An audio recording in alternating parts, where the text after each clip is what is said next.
Me kas të kemi sot kënaqësinë dhe nderin të presim një njeri që çdo ditë përballet me jetën dhe vdekjen, me sfida të mëdha profesionale e emocionale, një figurë kyçe në sistemin shëndetësor të vendit tonë. I ftuari ynë është doktor Ilir Kurtishi, drejtori i klinikës së onkologjisë në Qendrën Klinike Universitare të Kosovës, një mjek onkolog me përvojë të gjatë dhe përkushtim të jashtëzakonshëm ndaj pacientëve që përballen me diagnozën më të frikshme të shekullit, me kancerin.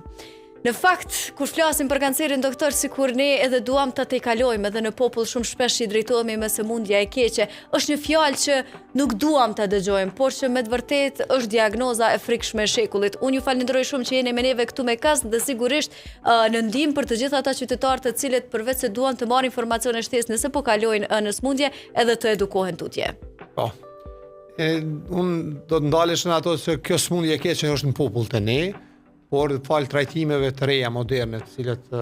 sot aplikohen në botë dhe avancimeve të cilat janë bërë mjekësi, kjo smundje ka marrë një rrjedhje pak më normale, pak më të mirë sa përpara dhe shpresojmë që shumë shpejt kemi edhe dhe trajtime më të mira dhe të kemi nga një smundje e cila në popullin tonë quhet si smundje e keqe, kalon një smundje e cila mund të menaxhohet për një kohë derisa pacienti është gjallë dhe atë pjesë tjetër ta kalojnë në mënyrën më të mirë të mundshme, pra me sa më pak efekte dëmshme dhe me një menaxhim të mirë të krejt shëndetit atij pacienti. Po është e vërtet, pra janë smundjet maligne, pra smundjet kanceroze bashkë me smundjet kardiovaskulare janë smundje të cilat dominojnë në botë edhe për nga shkaktari edhe për nga faktori ose shkaku që i mortalitetit në botë. Pra janë smundje të cilat marrin më shumë të jetë dhe të cilat janë smundje këto të cilat kanë nevojë për një menaxhim të mirë edhe menaxhim sa më të suksesshëm tyre. Doktor, kur flasim për këto smundje, si është situata në Kosovë? Si e sheh me sytë e profesionistit që përballet çdo ditë me këtë raste? Kosova ka një numër të konsiderueshëm të këtyre pacientëve, të cilët rriten çdo vit në vit numri i tyre, por këto 2-3 vite të fundit kemi pra një stabilitet ose kemi numër të njëjtë pavarësisht të pacientëve me kancer të gjitha llojeve, ku në Kosovë dominon pra, sigurisht në vende tjera të rajonit, tumori ose kanceri i gjirit, në kuadër të gjithë llojeve të tumoreve, si edhe të femrat është bindshëm kryesore dhe pastaj vijnë tumorët e mushrive ose kanceri i mushrive dhe kanceret e tubit digestiv, konkretisht kanceri i zorës trash. Pra janë patologjitë më të shpeshta të cilat ne i hasim në Kosovë dhe patologjitë me të cilat ne vazhdimisht çdo ditë përballemi me to. Doktor, kur flasim për kancerin e gjirit, gjithmonë mendja ju shkon njerëzve që i prek vetëm gratë, sepse në shumicë i prek gratë, por i prek edhe burrat. Sa shpesh kemi burra të prekur nga kanceri i gjirit? Në 100 pacienta femra është një burr. Praktikisht i bën dot meqense Kosova ka diku 450-500 femra çdo vit të identifikuar me kancer të gjirit, janë 4-5 meshkuj të zakonisht moshave mbi 45-50 vjet, por në vitin e kaluar dhe para 2 vite kemi pas edhe meshkuj të cilët kanë qenë më të ri, pra moshë 35-40 vjeçare, të cilët kanë pas kancer të gjirit dhe smundja ka pas një rrjedhë, sikurse te femrat dhe ka pas një trajtim të njëjtë dhe menaxhim sikurse te kanceri i gjirit te femrat. Edhe pse te meshkujt është diç më agresiv dhe ka një prognozë pak më të pafavorshme se sa te femrat. Doktor, po flasim shumë shpesh për kanceret, por që po bëjmë gjithmonë një promovim të asaj se sa i rëndësishëm është diagnostikimi i hershëm dhe pastaj sigurisht edhe trajtimi është një lloj zinxhiri drejt një suksesi në menaxhimin apo trajtimin e sëmundjes. A kemi bë hapa përpara në këtë drejtim? Realisht po, dhe kjo është gjë e mirë shumë, meqense kancerin e gjirit dhe kanceret e tjera në Kosovë gati në mas prej 50% sot i identifikojmë në stadin e parë dhe dytë, dhe kjo është për tu përshëndetë dhe për të vazhduar këtë anë, në këtë kuptim që kemi do të smundje të diagnostikuar sa më herët dhe numër më të madh pacientëve të cilët lajmërohen te mjeku sa më herët ose qysh në simptomat e para, apo edhe të bëjnë kontrolla rutinore dhe gjatë këtyre kontrollave të këto smundje të zbuluohen. Por kjo nuk më mjafton, sepse do të kemi një edukim të vazhdueshëm shëndetësor dhe do të kemi një plan nacional të screeningut i cili do të mundsonte që disa lloje të tumoreve, ato që janë më të shpeshta, siç është ky i gjirit, i zorës trash, i mitrës, qafës mitrës, por edhe disa lloje të tjera tumoreve, që oshin ato të mushrive apo edhe të prostatës, dhe disa lloje tjera të cilët me disa analiza rutinore të një popullat e moshës së caktuar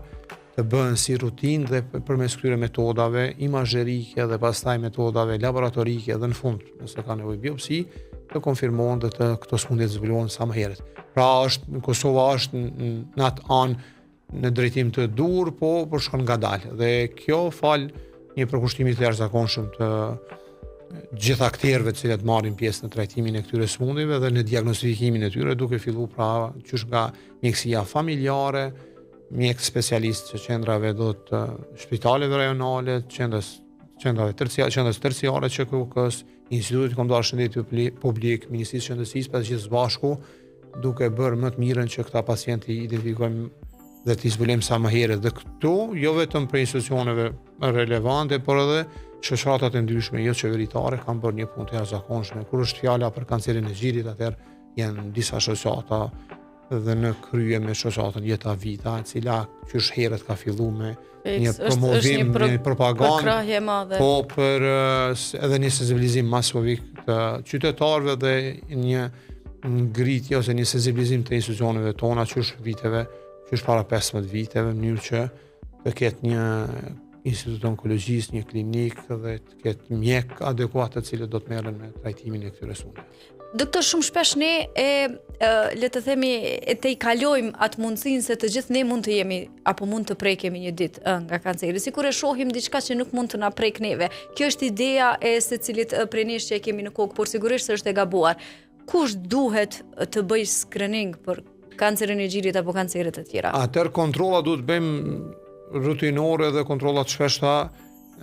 gjithë. Mirë po, pa përjashtim moshë gjinie që t'jemi qartë. Pa përjashtim moshë gjinie, mirë po, kur është fjalat e moshat, do të moshat me qenë se sëmundjet maline të mosha janë sëmundjet moshave pak më të vjetra, atëherë mendohet që qysh për moshës 40 vjeçare, 50 vjeçare të fillohet me kontrolla një herë në vit të organeve të caktuara, në mënyrë që të shohim sa apo ndodh diçka në organizmin e njerit dhe ka ndonjë formacion, ndonjë gjetje e cila nuk duhet të jetë prezente në ato mosha. Por kontrollat pra duhet fillohet kurse ata të cilët kanë anamnezë familjare pozitive, pra ata pacientë ose ata qytetarë të cilët kanë pasur qoftë babën, nanën, vllaun, motrën, hallën, tezën, kështu me radhë duhet kenë kontrollat duhet bëhen pak më herët, qysh moshës ndër 30 vjeçare dhe pastaj varësisht prej llojit të tumorit, edhe shenjave që mund të ketë një qytetar, atë duhet bëhen pra kontrolla më shpesh, qofshin ato laboratorike, ekzaminime radiologjike dhe ekzaminime tjera të cilët përcaktohen nga mjek ekspert, në mënyrë që të kemi një rezultat të mirë në kuptim të zbulimit të hershëm të sëmundjeve ose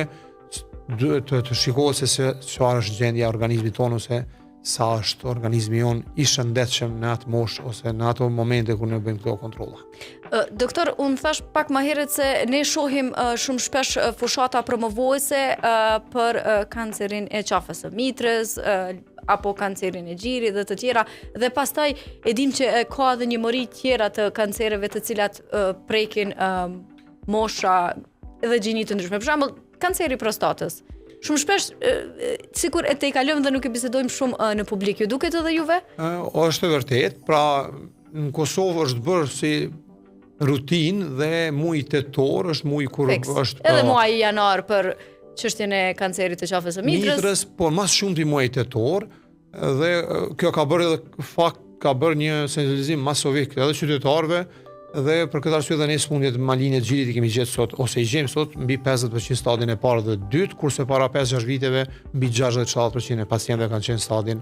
3-4 dhe këta kemi gjys dhe kjo nuk mjafton, me qenë se në Evropë dhe vendet tjera të rajonit ku ka dhe screening nacional, mbi 70% e tumoreve të gjirit, mbi 70%, 75% gjenden në stadin e parë, një mori e konsiderueshme edhe stadin 0 dhe kjo është barabar me jetë. Do të kur sëmundja gjendet shumë herët, mundësia mbijetesës së kësaj sëmundjes është shumë e madhe.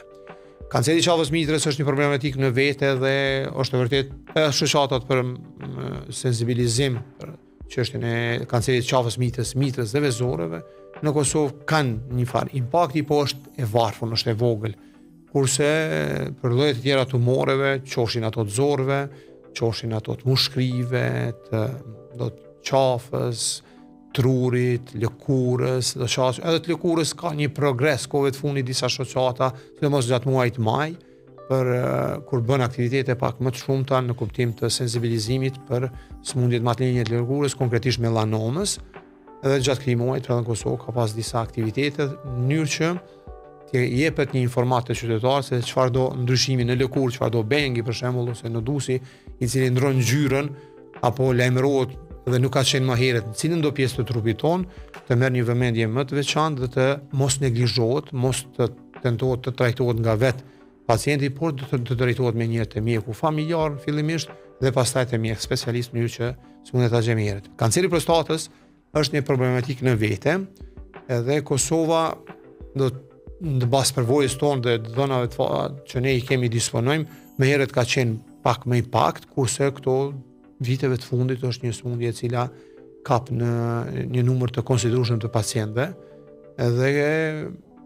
për ne, për popullatën tonë është një sëmundje e cila ka shënuar një ngritje nga viti në vit dhe kjo është pra ajo që ne duhet kemi kujdes më të veçantë, sidomos burrat. Pra pas moshës 50 vjeçare, 60 vjeçare duhet bëjnë kontrolla rutinore, qofshin një ekzaminim radiologjik, një ultrazë, një matje laboratorike e analizave të gjakut, siç është PSA-ja, apo edhe një kontroll pak më detajuar te urologu, në mënyrë që të shifet se çfarë është gjendja me prostatën konkretisht, por edhe me pjesë tjera të sistemit urogenital. Dhe prostata pra është një sëmundje e cila në Kosovë pra ka shënuar dhe shënon një ngritje dhe du të kemi një kujdes të veçantë që këtë sëmundje ta zbulojmë herët, meqense trajtimi është shumë i mirë, shumë i lehtë, është trajtim hormonal dhe benefitet e trajtimit janë shumë të mëdha nëse sëmundja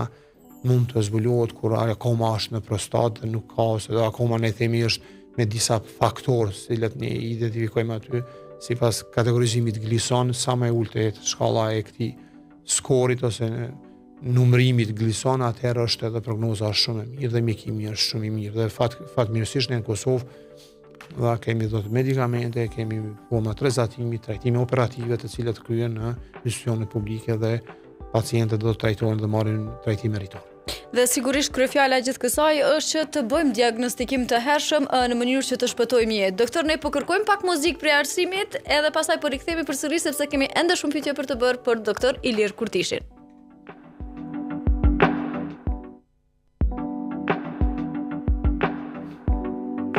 U rikthiem përsëri për të vazhduar bisedën me doktor Ilir Kurtishin, onkolog dhe drejtor në Qendrën Klinike Universitare të Kosovës, në klinikën e onkologjisë, aty ku trajtohen sëmundjet të cilat po quhen sëmundjet e shekullit, kanceret të ndryshme, por që ashtu siç po e thot doktori dhe tha deri pak më herët këtu në Mekast, janë sëmundje të cilat po uzun në fazat e para mund të menaxhohen dhe trajtohen me sukses. Doktor, më intereson diçka që pyes nga këndi më personal, nëse nuk do të ishit mjek, çka kishit me qenë, sepse të jeni mjek dhe të zgjedhni fushën më të vështirë për të trajtuar një pacient. Pastaj sikur të bën të mendosh pse në onkologji. Un kam pas dëshirë si fëmijë dhe kam pas pasion dhe akoma kam dhe të futbollin, ndoshta kisha qenë lejtar, kisha rit futboll edhe profesional, po gjatë jetës do të komplet futboll aktiv fillim dhe pastaj kam pas një lëndim në gjuhë dhe nga aty, edhe pse qysh si fëmijë nga gjyshi kam pas një input dhe shtytje të vazhdueshme të vazhdoj me profesionin e mjekësisë, nga gjyshi, nga nëna kështu me radhë. Pra nëse nuk do të isha mjek, do të isha shpresoj ndonjë sportist, futbollist këtë rast konkretisht, dhe pastaj të merresha me sport. Po flasim për mjekët onkolog, të cilët në Kosovë kemi diku rreth 10 nëse nuk gaboj. 10 dikon? Ne jemi në onkologji jemi 12 mjek onkolog dhe janë 5 mjek radioterapeut dhe kjo është një numër relativisht i vogël i mjekëve të cilët kanë merren me trajtimin e gjithë këtyre. Fiks, po flasim për numër të vogël të mjekëve të cilët zgjedhin të merren me trajtimin e këtyre rasteve dhe kur zgjodhet onkologjin, si ndodhi dhe nga erdhi, le të themi, dëshira për me u marrë me këtë fushë sepse është shumë sfiduese. Po, atëherë unë po flas këtë rast si mjek, pra jo si drejtar, po si mjek. Dhe unë kam marrë në fillim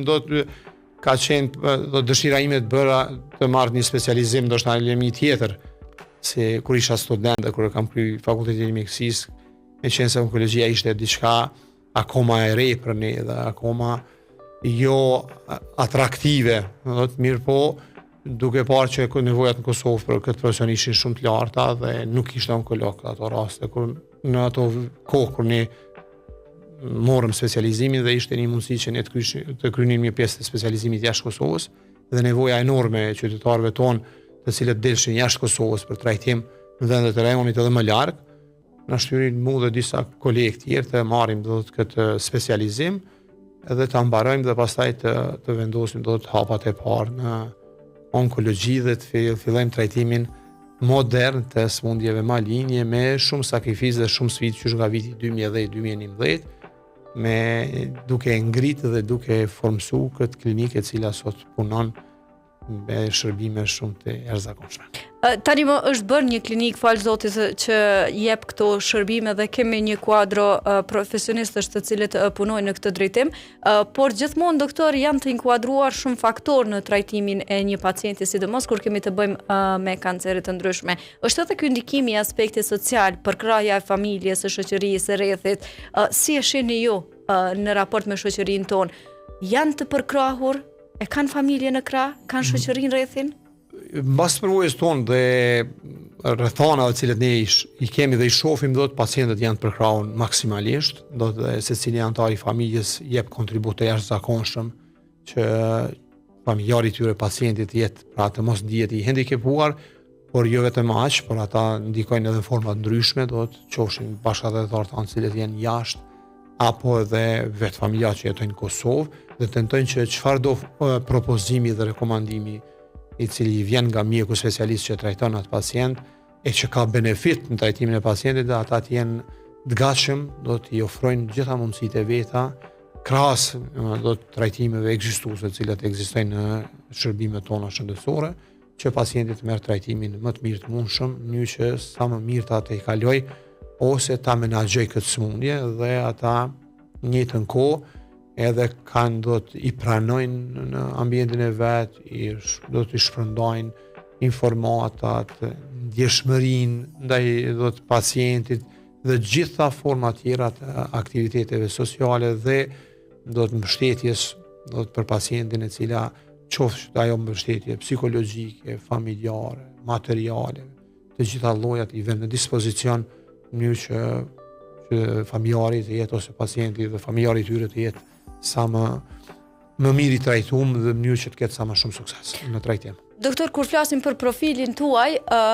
po të pyetesha unë, e di atë fjalën popullore që thotë mos ju paqa bërgj, kështu do të ishte në raport sepse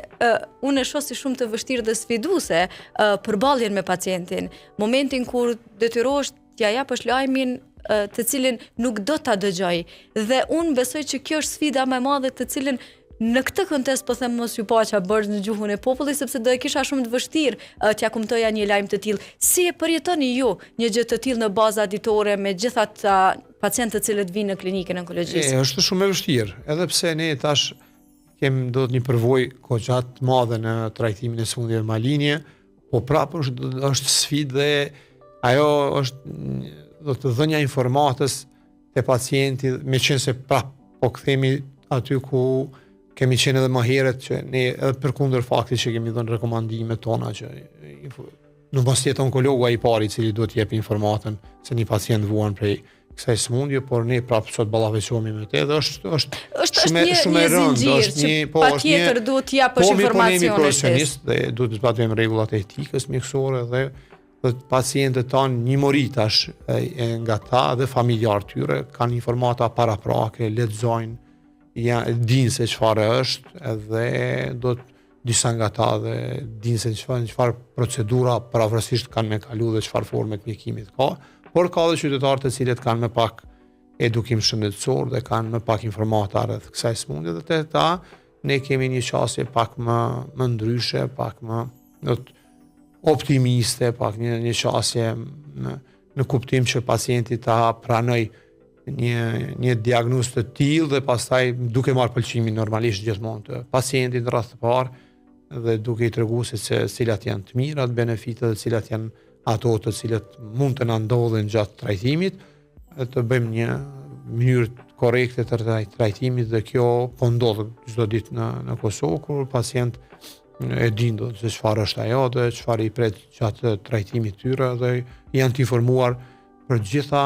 hapat edhe të trajtimit, po edhe vetë smundjes se çfarë natyrë është. Pra është një ndjenjë e cila më herët ka qenë ne si specialistri shumë e fortë dhe shumë sfiduese, edhe në aspektin shpirtëror dhe psikologjik, edhe si mjek, e cila akoma ekziston te ne dhe akoma kemi do të lënë gjurmë të mjeku i cili i jep informatën e parë, por meqense rregullat mjekësore janë dhe etika mjekësore duhet maksimalisht të respektohet. Ne bëjmë trajtim tashmë do të më pak themi emocional, po më profesional dhe gjithmonë në të mirë dhe në benefit pacientit. Kujtoni diçka nga ndonjë bisedë me ndonjë pacient që kishit mujt me nda me neve, diçka që mundet me shërbyer si motivuese për pacientët që na dëgjojnë? Po, ne kemi çdo ditë, dhe gjatë gjithë kohës këtyre viteve histori të ndryshme me pacientë, cilët në fillim kanë qenë të pafat, në kuptim të asaj se kanë marrë një diagnozë, kanë ardhur të dërmuar psikikisht dhe gjatë mjekimit i cili ka qenë intenziv dhe ka qenë adekuat, pastaj e kanë tejkaluar smundjen dhe sot gëzojnë shëndet dhe ata ndihen mirë dhe kur ne i shohim ndonjëherë pim kafe dhe ndihemi edhe më mirë se ata dhe do të kjo shihet një punë e komplet stafit mjekësor i cili merret në klinikë me këta smur dhe është një ndjenjë shumë pozitive, shumë e mirë që pacientët tanë jetojnë dhe jetojnë sikurse pacient me smundje tjera, smundje kronike ose sikurse pacientë që trajtohen në vende tjera të rajonit. Pra, më ka rastis me djem, themi, ndërmoshën 25 vjeçare, të cilët kanë pas disa smundje me testise, vajza, të cilët kanë qenë mosha të reja, të cilët kanë pas probleme me gjime, vezore, dhe kemi trajtu smundjen ashtu që është duhet, dhe në fillim kanë qenë do të psikologjikisht shumë të ngarkuara, me një fytyrë jo të qeshur, po vrandës sot i shohim që disa nga to dhe janë do të mjeku midjen bo prindër dhe kanë vazhdu jetën normale dhe kjo për ne është një sen shumë i madh. Dhe kjo është shumë e bukur që të shpërndajmë edhe tregime motivuese të cilat ju bëjnë të tjerëve mirë në kuptimin e aspektit emocional, sepse sigurisht edhe familjet ndikohen, edhe rrethi ndikohet, edhe ky doktor Google sigurisht edhe i që orienton pacientët. Sa e vreni, le të themi edhe dëmin, përveç informatave pozitive që i marrin kuptimin e edukimit, shumë shpesh janë burime të pasaktat informacioneve që munden me ndiku shumë keq. E vreni këtë? Po, edhe të pafiltruara, dhe të marrin informata të ndryshme, dhe sot ne jetojmë kohën e inteligjencës artificiale, kur secili qytetar, dhe secili person ka qasje në këto me këto aplikacione dhe mund të merr informata të ndryshme, por informata duhet jenë të filtruara sepse ka histori të ndryshme, edhe pacienti në nevojë mund të nga dëshira e madhe dhe vullneti i madh që këtë smundje ta tejkaloj sa më lehtë, ndonjëherë sa më suksesshëm mund të merr do të edhe të bëj trajtime ose barna jo adekuat. Vaj guri, gazrat të ndryshëm që i shohim në për rrjetet sociale, një shpjegim shkencor doktor për këto. Do të ato nuk kanë bazë shkencore për momentin, do të vaj guri ose gazrat tjerë do të nuk kanë bazë shkencore, ndoshta nga disa medikamente tjera që përdoren mjekësi me kohë do të ketë për shembull do të ketë hulumtime të cilët do të standardizojnë një formë të tillë të mjekimit me bana të cilët sot merren themi në mënyrë jo adekuate nga pacientët tanë, ata duhet të kenë kujdes shumë dhe nëse vetëm ndonjë prej atyre banave që ju rekomandon ndonjë familjar, ndonjë pacient tjetër i cili ndoshta ka pas një përvojë vetanake, por ato bana rekomandimi janë është që të mos i përdorin në asnjë mënyrë derisa të shkon te mjeku adekuat. Ka shpesh pacient që vinë dhe thonë e kam përdorur ose a mund ta përdor? Na do të kemi një farë kontrolle te një grupi pacientëve që ne i trajtojmë dhe ata shumica nga ata nuk marrin ilaçe pa mendimin ton, po ka të tillë cilët pa djenin ton marrin dhe ka raste kur ata do të nga këto barna përdorimi i këtyre barnave interferojnë me përdorimin e barnave ose terapisë cilën e ordinon mjeku dhe kanë ndikime negative, jo ndikime benefit pruese, dhe kjo pastaj komplikon edhe rëndon situatën edhe më shumë dhe gjatë menaxhimit të atyre afekteve ne shohim se pacienti ka përdorur ose atë lloj medikamenti, ose mos themi medikament, po atë lloj substance e cila nuk është aprovu dhe nuk është rekomandu nga mjeku i cili e kontrollon. Pa duhet kemi shumë kujdes me marrjen e informatave dhe të mos krahasojmë secilën gjendje ose smundje me smundjen e një personi të caktuar, sepse individët dallojnë, trupi jon është gjenetikisht i veçantë për secilin individ dhe secili individ mund të reagojë në mënyra të ndryshme ndaj tretmaneve të cilët janë standarde për një stat të veçantë të smundjes ose një kategori të veçantë të smundjeve, meqense në mjeksi sot kemi edhe një standardizim ose kemi një klasifikim, në fakt reklasifikim të tumoreve në baza gjenetike,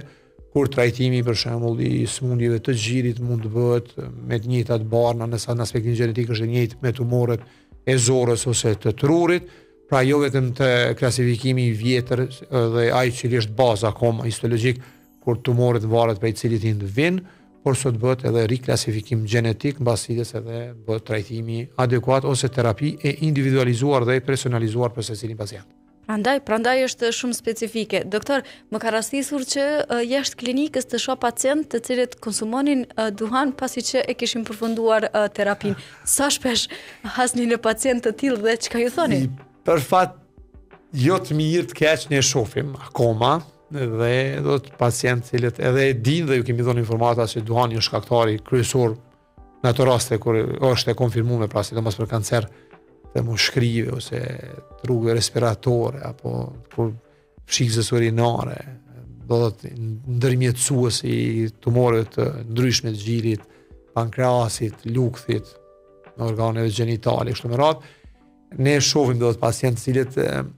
një mori nga ta janë edukuar tash sfundmi dhe nuk e përdorin, por ka grup të caktuar të cilët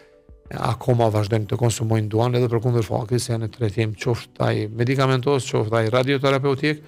ose gjatë kohës kur ka një pauze, ka nevojë për kryerjen e nevojave fiziologjike, ai del dhe para klinikës dhe ne kur i shohim se do të e konsumon atë, nëse rastisht me i pa, a din e largojnë e gjujnë vetë cigaren, po do të kjo ky kontakt dhe kjo ndjeshmëri është ndjenjë fajit dhe pastaj një nevojë për me konsumu duhanin të dyja bashkë që e torturojnë mendoj. Nevojë e cila duhet heqet, meqense duhani nuk ka asnjë benefit të mirë në shëndetin tonë, po është një prej faktorëve të dëmshëm, të konfirmuar, të vërtetuar, i cili mund të shkaktojë forma të ndryshme të smundjeve në organizmin e njerit, përkundër që mund të ketë ndonjë efekt të vogël pozitiv, nëse marrim kuptim të enëve të gjakut e diçka, zgjerim po defektet dëmshme janë masive të duhanit. Shumë helme, shumë toksina. Edhe vetë fakti që ne pakoja duhanit ka logo dhe ka rekomandime dhe shifen aty qartë të shkruara, të vizatuara, të dëshmuara, do të keni kanë figura me kancer të mushkrive, me smundje të zemrës, me smundje ndryshme dhe shkruajnë se duhani mbyt, ne duhet të dimë se duhani është gjë dëmshme dhe të mos e konsumojmë. Doktor, është jashtëzakonshme të marrim këshilla të tilla, të dëgjojmë nga profesionistët se sëmundja e kancerit ose ajo fjala të cilën ne shumë shpesh refuzojmë ta përmendim, i referohemi me sëmundja e keqe, besoj që duhet të tejkalohet, të pranohet dhe të trajtohet, por në fazat e hershme të jemi ata të cilët lajmërohemi tek mjekët adekuat dhe sigurisht të bëjmë edhe vizita të kopaskoshme për të vërtetuar gjendjen tonë shëndetësore. Ndoshta diçka përfund që kishe më thonë të gjithë qytetarëve të Kosovës pa përjashtim, sepse të gjithë mund të jemi pacient potencial. Po, është e vërtetë, ne kemi familjar të ndryshëm dhe familjarët tonë, por edhe familjarë tjerë të cilët i shohim dhe qytetarët në Kosovë të cilët spaku në familje ose rënin në 2-3 kanë smur dhe kjo është një problematik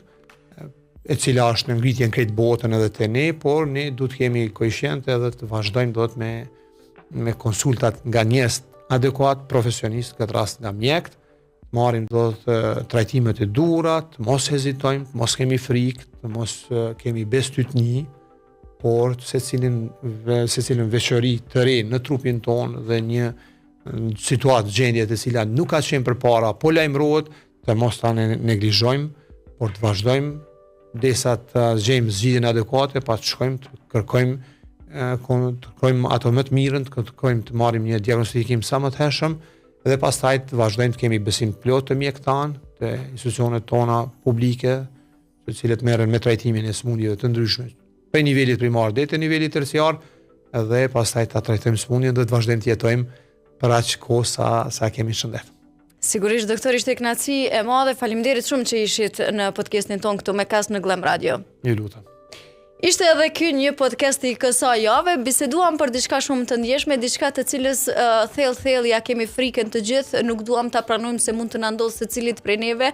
nuk duam ta paramendojmë se ne mund të jemi pacient potencial që mund të drejtohemi klinikës së onkologjisë, por ja që ky është një realitet të cilin ne shumë shpesh duhet ta flasim, ta pranojmë dhe sigurisht në momentin që e kemi parasysh faktin që ne mund të jemi pacient potencial, të bëjmë edhe vizita të kopaskoshme në mënyrë që nëse na ndodh diçka e tillë ta zëm në fazat e hershme, sepse fazat e hershme të sëmundjes sigurisht japin mundësi për trajtim menaxhim më të mirë dhe për të vazhduar jetën shëndetshëm ashtu siç kemi qenë paraprakisht. Ishte kënaqësi të kemi këtu në studio doktor Ilir Kurtishin, onkolog dhe drejtor i klinikës së onkologjisë në Qendrën Klinike Universitare të Kosovës. Ju mos harroni të na ndjekni në rrjetet tona sociale, Facebook, Instagram, TikTok, patjetër edhe në kanalin ton zyrtar në YouTube. Deri javën tjetër, miru dëgjofshim e miru takofshim.